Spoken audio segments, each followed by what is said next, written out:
Il n'y a aucune logique derrière ce calcul. C'est purement historique et je vais t'expliquer ça en 3 points, comme d'habitude.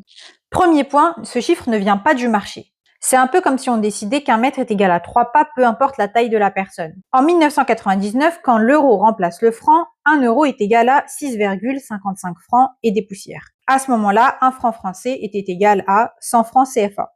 Ils ont donc transposé le calcul de l'euro au franc CFA et ça a donné ce chiffre. C'est pas un taux naturel basé sur l'économie, c'est une conversion purement technique et surtout, c'était pour ne rien changer au système. Le deuxième point, c'est que cette valeur faible est un héritage colonial. C'est comme si tu donnais un jeton à tes enfants et que 100 jetons est égal à 1 euro. C'est pareil. Le franc CFA est né en 1945, à la fin de la Seconde Guerre mondiale. À l'époque, la France venait de dévaluer son franc et donc pour éviter que les colonies en subissent les conséquences, elle décide alors de créer une monnaie spéciale qui est le franc CFA. C'est tout. Le temps passe, le franc CFA continue d'être dévalué jusqu'à ce qu'on arrive à 1 franc est égal à 100 francs CFA. L'objectif était aussi, dans un contexte colonial, de booster les exportations africaines vers l'international et donc de servir les intérêts français.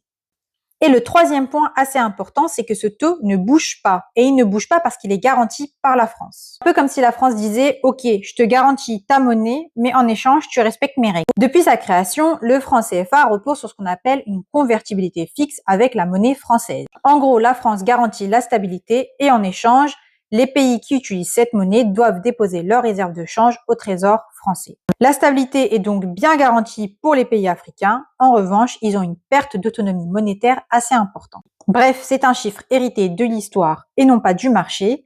Et dans les prochaines vidéos, on va voir en détail comment le franc CFA s'est installé, les avantages et les inconvénients d'une telle monnaie et surtout, est-ce qu'aujourd'hui, ça sert ou pas aux pays qui l'utilisent.